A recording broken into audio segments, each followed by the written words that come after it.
네, 할렐루야. 예수님의 이름으로 오늘 이 아침에 또 오신 여러분들을 환영합니다.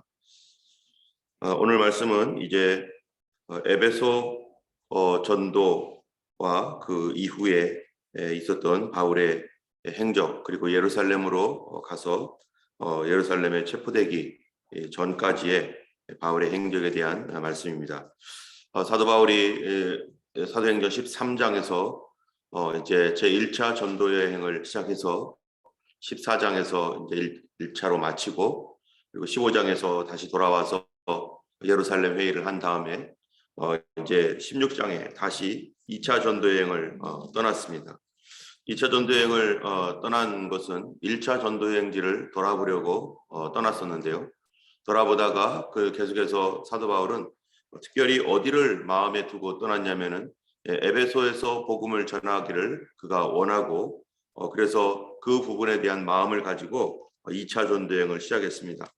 그런데 아시아에서 복음을 전하려고 했을 때 예수의 영이 허락하지 아니하므로 성령께서 계속 막으셨죠. 그래서 이상하다, 왜 자꾸 이렇게 막히는가, 이 고민을 하던 중에 드로아에 갔었을 때 드로아에서 꿈을 꿨는데 마케도니아 사람들이 와서 우리를 도우라라고 하는 그러한 꿈을 꾸고서 그 사도 바울의 일행이 우리를 마게도냐로 가서 복음을 전하라고 하는 줄로 알게 되었고, 그래서 그때부터 유럽 전도가 시작이 되었습니다.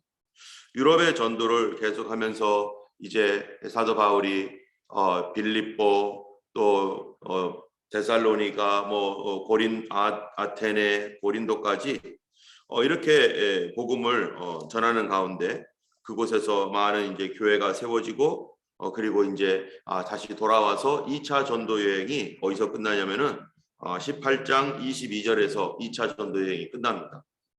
그리고 18장 23절에서 얼마 있다가 다시 이제 사도 바울이 복음을 전가하기 위해서 다시 전도 여행을 가는데요. 이 3차 전도 여행은 사도 바울에게 두 가지의 목적이 있었습니다. 첫 번째로는 뭐냐면은 예루살렘 교회에, 아직까지 예루살렘 교회가 어려운 가운데 있었던 것 같아요. 그래서 예루살렘 교회에 헌금을 전달하는 거였는데, 어떻게 헌금을 전달하겠습니까? 자기가 1차, 2차 전도 여행 때 개척되었던 교회, 그런 교회에다가 편지를 씁니다.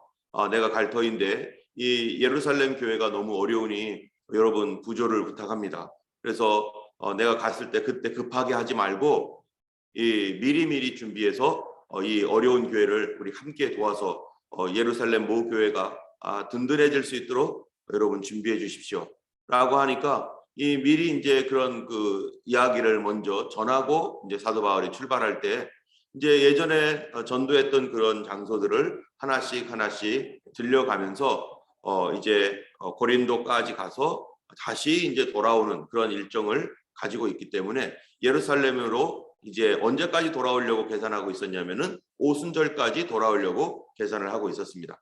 우리가 방금 21장에 보면은 오순절이 되었을 때 이 사도 바울이 예루살렘에 와서 오순절을 지키고 거기에서 이제 있었던 일들이 여기 나오는데요. 어쨌든 사도 바울은 오순절까지 이제 돌아와서 예루살렘에서 이제 예루살렘 교회에 헌금을 전달하고 하는 그러한 일정을 가지고 있고요. 두 번째로는 지난번에 2차 전도 여행 때 아시아에서 복음을 전하려고 했는데, 아시아라는 것은 이 에베소를 말하는 것입니다. 에베소에서 복음을 전하려고 했는데 이 에베소에서 전하는 그 복음이 자꾸 막히는 거였죠. 그래서 이곳저곳 돌아다니다가 마케도냐로 가서 유럽 전도 여행을 하게 되었는데, 이제 이번에는 에베소 전도 여행을 목표로 두고 다시 출발합니다. 그래서 사도 바울이 이제 에베소를 향해서 이제 출발을 하면서 18장 23절이 이제 그러한 과정 가운데 일어나고 있는 것입니다. 오늘 본문을 이해하려면은 이제 그 전에 있었던 내용들을 어느 정도 우리가 이제 설명을 해야 될 것 같아서 잠시 18장 이후 19장 부분들을 좀 설명한 다음에 오늘 본문으로 가야 될 것 같습니다. 사도 바울이 이제 에베소 전도를 위해서 떠났고요. 에베소에 드디어 들어갔었습니다.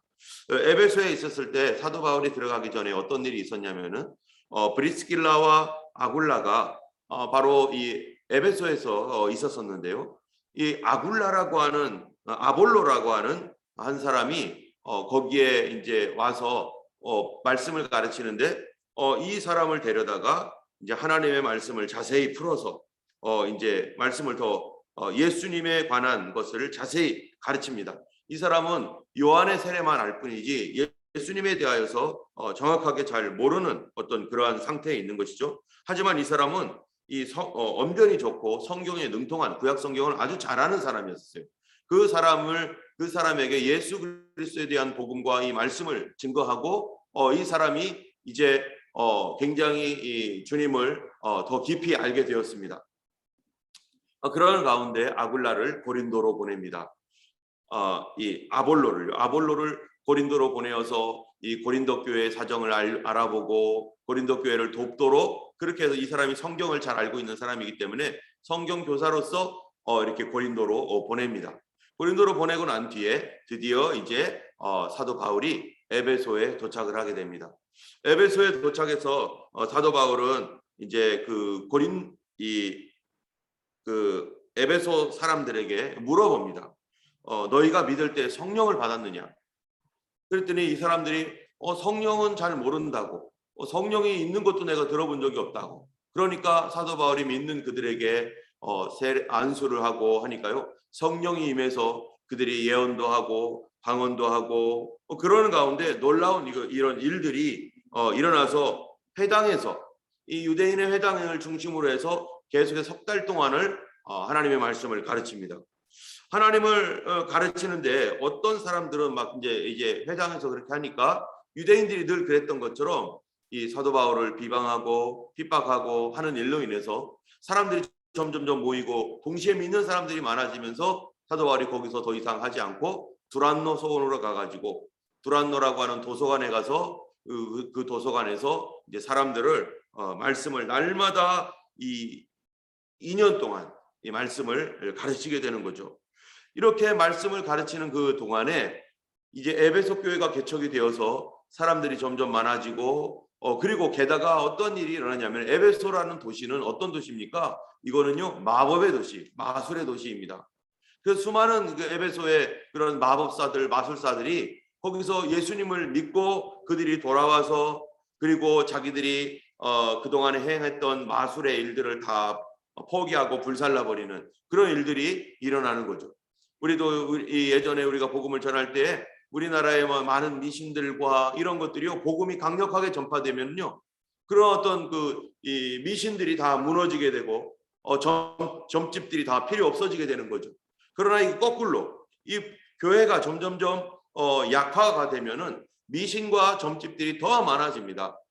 그래서 서양 사회에서도 이 교회가 강했었을 때는 미신이라든지 이런 것들이 사라졌다가 오늘날 21세기에 사람들이 이 과학이라고 하는 이름으로 그리고 막 과거에 있었던 그 헬라 문화라든지 이런 그리스 전통 이런 것들을 이렇게 이제 다시 끄집어 올리면서 뉴에이지 운동이 일어나면서 이 교회가 축소되고 동시에 과학이라는 이름으로 교회를 축소시켰는데 그런데 뭐가 동시에 올라오는 거예요? 미신들이 막 올라오는 거죠. 이건 사단의 전략이었죠. 사단이 하는 것은 그럴듯한 얘기를 통해서 교회로 하여금 하나님을 절대 의지하는 신앙에서 떠나게 하고 과학적인 사고방식이라든지 과학이라는 것으로 만능으로 만들어서 그것이 모든 것이냐 말하면서 다시 동시에 저 뒤쪽에서는 그동안에 억눌러 왔던 그 더 말도 안 되는 미신들을 그런 그 무당과 백마술, 흑마술 이런 모든 것들을 다 끄집어 올려가지고 그래서 이 시대에 지금 이 교회가 혼잡한 상황 가운데서 다시 이런 그 과거에 있었던 것들이 막 일어나게 되었습니다. 어쨌든 이 에베소에서는 그동안에 있었던 미신이 이 복음을 통해서 다 깨지고 그리고 많은 그 마술사들이 예수를 믿는 그런 일들이 생기고 있는 것이죠. 그런 가운데 사도 바울이 정말로 즐겁게 이 에베소에서 복음을 전하고 또 이 말씀 사역을 잘 감당하고 있을 때 사도 바울을 고통스럽게 하는 것이 있었습니다. 그 고통스럽게 하는 것은 뭐냐면은 본인이 제2차 전도 여행 때 갔던 고린도 교회 소식인 거예요. 고린도 교회가 정말로 든든하게 잘 서가는 줄로 알고 있었었는데, 이 얼마 후에 복음을 에베소에서 말씀을 전하고 있는 동안에 글로의 집 편으로 글로의 집에서 모이는 고린도 교회가 있었어요. 거기에 있는 사람들 집편으로 이 고린도 교회에 대한 여러 가지 어려운 문제가 있더라. 또 거기에 고린도 교회가 뇌파로 갈려져 있고, 또 도덕적으로도 우리가 용납할 수 없는 일들이 고린도 교회 안에 일어나고 있다라고 하는 그런 이야기를 듣습니다. 그런데 그것 때문에 고린도 교회에 대해서 기도하고 마음 아파하는데, 근데 조금 있다가 이 고린도에서 사람들이 오는 거예요.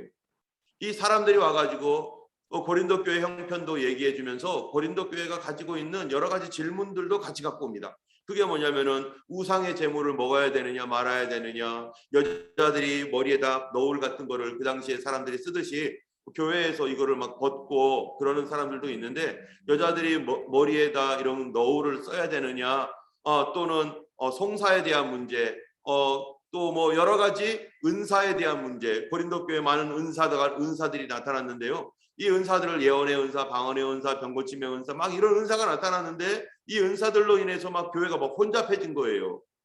이런 여러 가지 성찬의 문제, 뭐 이런 문제들로 인해서 고린도 교회가 이 방향을 알지 못하고 어떻게 해야 될지 모르는, 거기에다가 또 뇌파로 갈려져 가지고 고린도 교회가 서로 막 이런 굉장히 복잡한 문제들이 많이 생겼습니다. 이 에베소에서 즐겁게 두란노서원에서 말씀을 전하면서 마술사들이 막 회개하고 돌아오고 있는 이 가운데서도 고린도 교회에 대한 염려가 막 생기는 거예요. 그래서 기도하는 중에 하나님께서 고린도 교회에게 이렇게 편지를 쓰라고 하는 그런 감동을 줘서 거기서 고린도 교회를 위해서 편지를 씁니다. 이 고린도 교회를 위해서 쓴 편지가 첫 번째 편지를 우리는 뭐라고 말합니까? 고린도 전서라고 말하는 겁니다. 그래서 이 편지를요 가지고 고린도 교회에 보냈습니다. 그래서 사도 바울은 계속 이곳에서 복음을 전하고 계속 목회를 하고 고린도 교회에다가는 고린도 전서를 써서 보내었는데, 그런데 고린도 전서를 쓰고 보낸 뒤에 고린도 교회가 이제 잘 되나 보다 이렇게 했더니 또 하나의 문제가 발생했는데, 오늘 본문에 나와 있는 사도 바울이 이 에베소 장로들을 청해 가지고 나중에 이제 예루살렘으로 갈 때 이 에베소 장로들과 같이 만나 가지고 하는 말이 뭐냐면은 그것과 연관이 있는데요. 우리 함께 20장 28절, 29절, 30절 한번 제가 읽어보겠습니다. 여러분은 자기를 위하여 또는 온 양떼를 위하여 삼가라. 성령이 그들 가운데 여러분을 감독자로 삼고 하나님이 자기 피로 사신 교회를 보살피게 하셨느니라. 내가 떠난 후에, 이게 고린도 교회 문제예요. 이거는 에베소 교회 문제일 수도 있기 때문에 미리 얘기하는 거예요. 내가 떠난 후에 사나운 이리가 여러분 가운데 여러분에게 들어와서 그 양떼를 아끼지 아니하며, 또한 여러분 중에서도 제자들을 끌어 자기를 따르게 하려고 어그러진 말을 하는 사람들이 일어날 줄을 내가 아노라. 이 사도 바울이 이렇게 에베소 교회에게 당부했던 이유는 바로 고린도 교회에서도 그런 일들이 있었기 때문입니다. 고린도 교회에 어떤 일이 있었습니까? 이 고린도 교회가 막 내분이 일어나고 은사로 막 혼란스럽고 막 이러는 가운데, 거기에서 외부에서 이 유대에서 온 어떤 사람들이 이 고린도 교회에 와가지고 자기들도 예수 믿는다고 하면서 들어와가지고 그 사람들을 유대인이니까 어떻게 성경을 알잖아요. 이 고린도에 있는 사람들은 이방인인데, 이방인들로 이제 모여서, 거기 물론 유대인들도 몇 있겠죠. 이방인들 중심으로 모여서 이제 믿음 생활하고 있는데, 구약 성경을 잘 안다라고 하는 유대인 중에 몇 사람이 들어온 거예요. 그러니까 사람들은 우리에게 성경을 가르쳐달라고 이러니까 갑자기 이 사람들이 뭐가 된 거예요? 교사가 됐죠. 그런데 그 당시에 아무리 교회가 개척이 되고 뭐가 되더라도 교회는 뭐가 있어야 되면 질서가 있어야 되는 거거든요.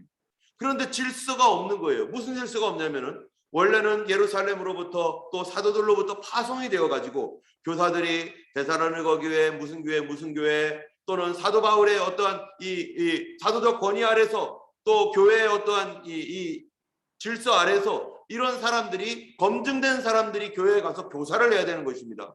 그런데 검증된 사람이 아닌 다른 사람들이 함부로 가가지고 교회에 이런 얘기 저런 얘기를 하게 되면 어떻게 되겠어요? 사도 바울도 사실은 자기가 예수님께 이 메시지를 받았지만 자기가 예수님께 받은 이 복음에 대하여 누구에게 얘기를 했냐면은 베드로나 사도들에게 얘기를 했어요. 내가 받은 복음이 이런 것이다.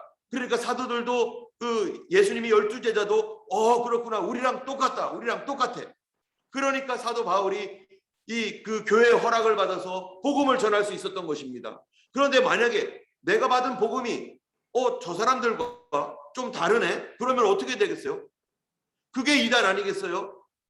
그게 사입이고, 우리가 보통 하나님의 말씀이 이 성경 중심으로 이게 가야 되고, 그 말씀의 원칙이 있고, 그 신학이라고 하는 이런 어떤 테두리가 있는데, 어느 날 기도하다가 얼뚜당토하는 말을 받아. 그게 바로 그 대표적인 종교가 뭡니까? 바로 이게 이슬람입니다.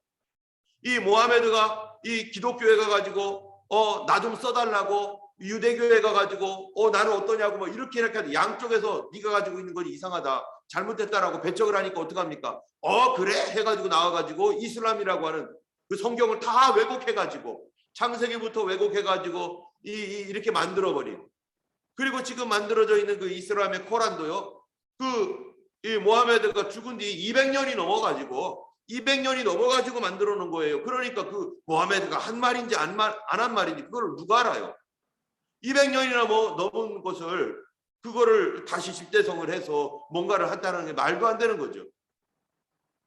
어쨌든 이러한 그 계시를 받았다는 둥, 뭐가 어쨌다는 둥 하면서 성경과 다른 얘기를 하고 하나님의 말씀의 원칙과 다른 얘기를 할 때는 받아들이지 말아야 됩니다. 그런데 교회가 이것을 이 질서를 잡아서 이 누구는 보내고 어떤 거는 아니고 하는 거를 이게 이렇게 걸르고 있는데, 그런데 이 고린도 교회는 아무것도 모르니까 성경 많이 안다, 저 사람 오랜 신앙생활을 했으니까 이 사람 데려다가 교사 세우자 해가지고 교사를 세워버린 거예요. 그러니까 유대에서 온 사람들이 이제 너희들 율법도 행해야 되고, 특별히 뭐에 대해서 타격을 줬냐면은 사도 바울의 사도권에 대해서 타격을 줍니다. 사도 바울은 사도가 아니다 하면서, 그렇게 되면은 무슨 얘기가 되냐면은 사도 바울이 복음을 전하고 교회를 세웠는데 그 복음의 말씀, 이 사도 바울이 가르쳤던 거에 대하여 사람들이 다 어떻게 해야 돼요? 의심을 할 수밖에 없는 거예요. 사도 바울이 사도가 아닌데 복음을 가르친 그거는 그럼 뭐지?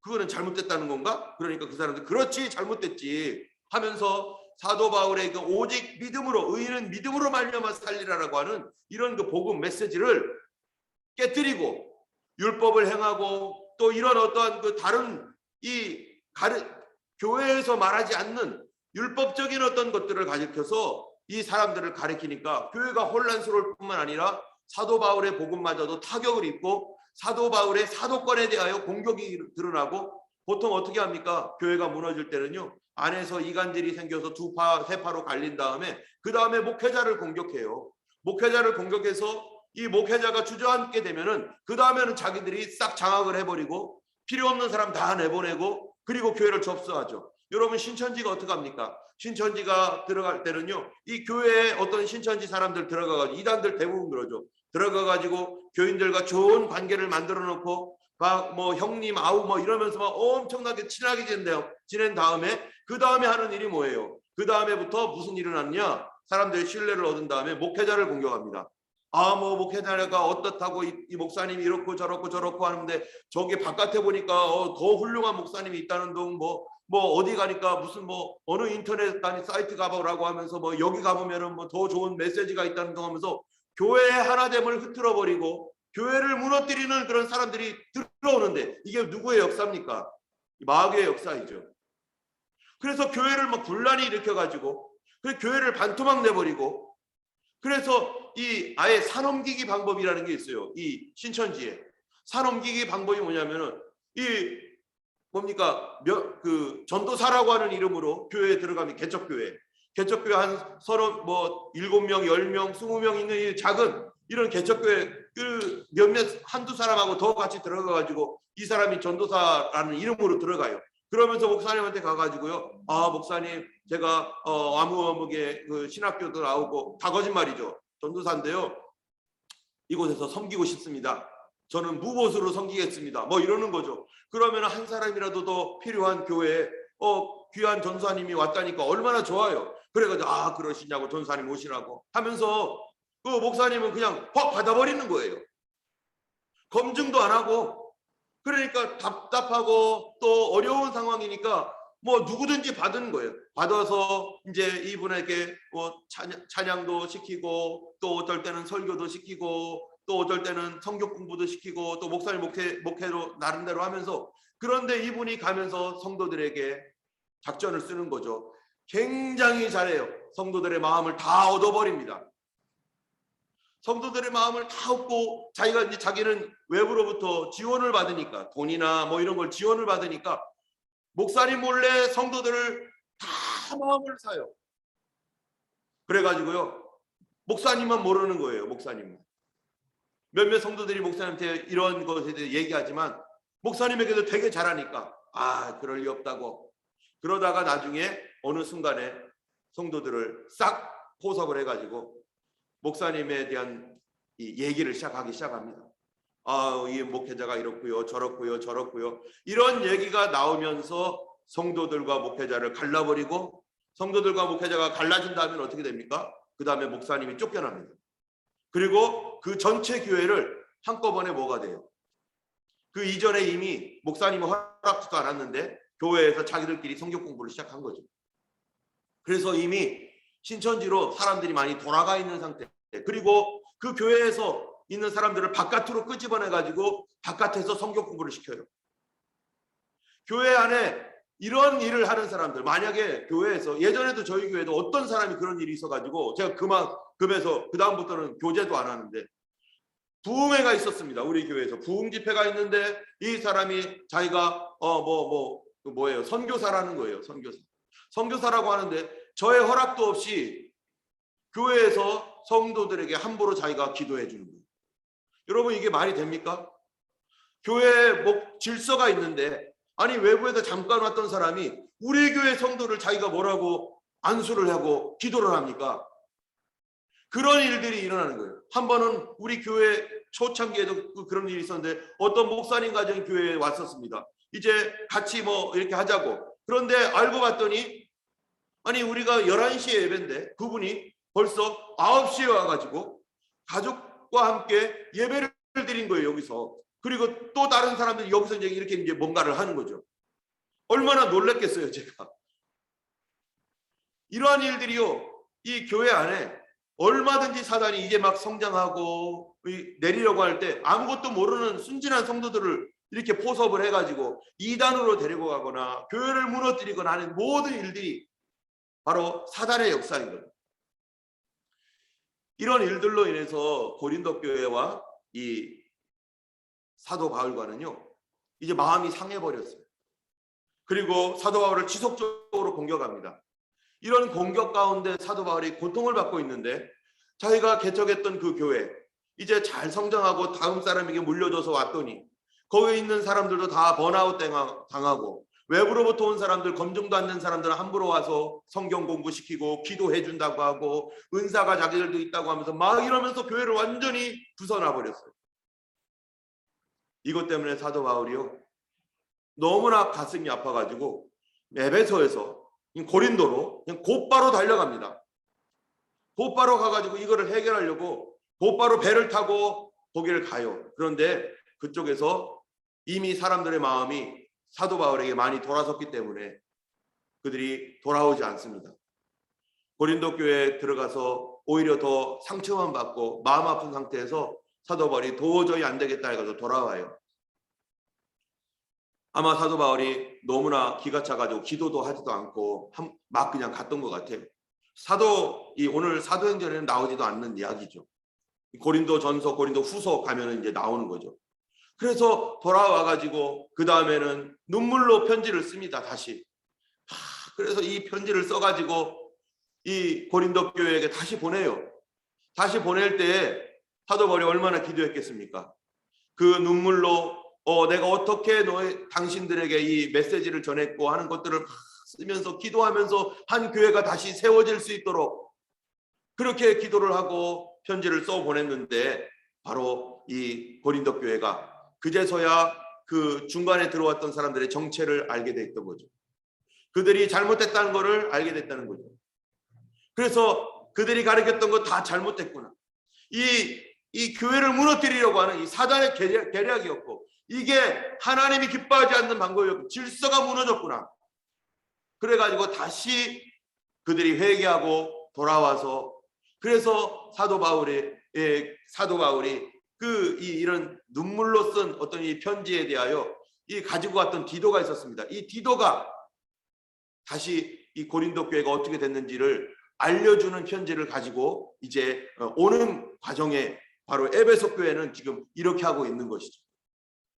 그러다가 에베소 교회에 폭동이 일어납니다. 에베소에서. 그래서 사도 바울이 이제 에베소에서 더 이상 있을 수 없어서 마케도냐로 갔는데, 거기서 바로 디도를 만나서 고린도 교회가 이렇게 회개하고 다시 온전하게 됐다는 얘기를 듣고 사도 바울이 고린도 후서를 써요. 그래서 위로를 받았다, 위로라는 말이 엄청나게 나옵니다. 그리고 이제 사도 바울이 다시 고린도 교회에 가가지고 3개월 동안 머물면서 이제 로마로 갈 계획을 가지고 로마서를 쓰고 다시 돌아오는데, 에베소에는 폭동이 일어났었기 때문에 어떻게 에베소로 들어갈 수는 없으니까 바로 그 근처에 있는 곳으로 장로들을 불러다가 오늘 아까 봤던 이야기를 하는 거예요. 여러분, 내가 떠나면 사나운 일이가 여러분들을 양떼를 아끼지 않을 것이다. 교회가 한 번씩 이렇게 이런 일이 생깁니다. 저희도 그런 일이 있었고, 많은 교회들이 그런 일을 한 번 생기면서 교회의 질서가 얼마나 중요한지, 어떻게 이 교회가 바른 질서를 지켜야 되는지, 함부로 사람들을 세우거나 검증되지 않은 사람들, 또 이 목회자와 성도들과의 관계를 끊으려고 하는 이러한 그런 많은 시도들이 교회가 한 번씩은 통과를 하며, 또 사단은 수시로 그런 것을 노려서 성도들이 하나 되어 있고 목회자와 하나 되어서 하나님 나라를 이루는 일들에 바로 그런 제동을 걸려고 지금도 노리고 있습니다. 여러분, 많은 교회에서 어려움을 겪는 많은 교회들이 있습니다. 여러분, 그런 교회의 특징이 뭐냐? 분별을 하지 않았고, 두 번째로 질서가 사라졌다는 거예요. 교회 안에서는 철저하게 질서가 있어야 된다. 왜냐하면 하나님 나라는 뭐예요? 질서가 있는 나라예요. 하나님이 세상을 만들 때 질서를 가지고 만들었습니다. 오늘 사도행전에 있는 이 여러 가지 말씀들이 있습니다. 그러나 이 하나님의 교회가 피로 사신 교회 하나 세워지기까지 얼마나 많은 피와 땀과 기도와 눈물과 정말로 간구가 있었는지 모릅니다. 이것이 잘 보존되어서 주님 오시는 날까지 보존되고, 또 세계 선교를 위해서 이 교회가 쓰여지고, 또 다른 우리 후손들까지 이곳을 통해서 더 많은 교회를 성장시키기 위해서 이 교회가 예수님 안에서 예수님과 한 몸 된 교회, 성도들이 하나 되어서 하나님의 나라와 복음을 위해서 성장할 수 있도록 우리가 함께 기도해야 되고, 또 주변에 어려운 교회들이 있다면 우리가 어떻게든 세우고, 또 만약에 어떤 분들은 우리 교회에 기도회가 있다고 해서 이렇게 하고 우리도 와도 여러 가지 이렇게 합니다. 그럴 때 교회가 어떻게 서로 다른 교회들의 사정을 살피면서 그쪽 교회도 무너지지 않고 모든 교회가 서로 협력하여 잘 성장할 수 있도록 서로 도와야 되고, 그런 것들이 질서 있게 이루어져야 되는 것입니다. 만약에 이런 질서가 깨지면 우리 교회뿐만 아니라 다른 교회들도 다 무너지게 되는 거예요. 사단의 역사는 바로 질서를 깹니다. 오늘도 우리 하루 살아가면서 가정에서도 부부 간의 질서, 자녀들 간의 질서, 또 사회에서도 이러한 질서들이 잘 지켜지고, 예수님께서 피로 사신 교회, 참으로 우리 교회뿐만 아니라 코비드로 인해서 어려운 많은 교회들이 있습니다. 이런 교회들이 정말 든든히 서가고, 또 그런 교회들도 기도의 역사가 일어나고 매일마다 우리 교회처럼 모여서 기도하는 교회가 될 수 있도록 정말로 그런 교회들을 위해서 우리가 기도해서 마지막 주님 오시는 그 길을 예비할 수 있는 그런 이 교회들이 되도록 우리가 기도하기를 원합니다.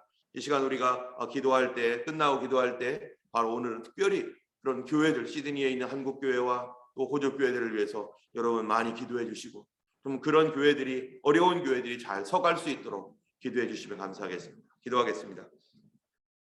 걸어가신 하나님 아버지, 감사합니다. 오늘도 우리와 함께 하시는 주님, 참으로 주님의 교회가 아름답게 서가게 하여 주옵소서. 예수님의 피로 사신 이 교회, 예수님이 핏값을 지불한 교회를 사단은 아버지 하나님의 사람들 사이에 들어와서 새로운 것이라고 하는 이 미명하에 사람들을 아버지 속이고 교회를 이간질하고 또 목회자를 하나님이 무너뜨리려고 하는 일들이 얼마나 많은지 모릅니다. 주여 하나님이여 우리에게 분별하게 하여 주시옵시고 교회의 하나됨과 교회의 하나님 일치됨을 하나님 지켜나가고 성령이 하나 되게 하신 것을 힘써 지키라 하신 말씀과 같이 아버지 하나님이 이 코비드로 어려운 시대에 아버지 성도들이 더 하나가 되게 하여 주시고 더 똘똘 뭉쳐서 기도하게 하여 주시고 예수 그리스도 안에서 아버지 하나님이여 참으로 복음을 지키는 주님 오실 길을 예비하는 그런 깨어있는 교회들 되게 하여 주옵소서. 시드니에 있는 한국 교회들과 아버지 호주 교회들, 아버지 다민족 교회들 기억하여 주시고 이때 오히려 하나님이여 주님 앞에 더 무릎 꿇고 간구하고 기도하는 그런 교회들로 세워주시옵시고 이 모든 상황이 끝난 뒤에는 하나님 교회가 하나님의 서로 모였을 때 더 큰 기쁨과 감격과 감사 가운데 설 수 있도록 주님 도와주시옵소서. 감사드리며 우리 주 예수님 이름으로 기도드렸습니다. 아멘. 하늘에 계신 우리 아버지 이름이 거룩히 여김을 받으시오며 나라에 임하옵시며 뜻이 하늘에서 이룬과 같이 땅에서도 이루어지이다. 오늘날 우리에게 일용할 양식을 주옵시고 우리가 우리에게 죄 지은 자를 사하여 준 것 같이 우리 죄를 사하여 주옵시고 우리를 시험에 들게 하지 마옵시고 다만 악에서 구하옵소서. 대개 나라와 권세와 영광이 아버지께 영원히 있사옵나이다. 아멘. 오늘도 주님과 동행하시는 귀한 하루 되시기를 주님의 이름으로 축원합니다.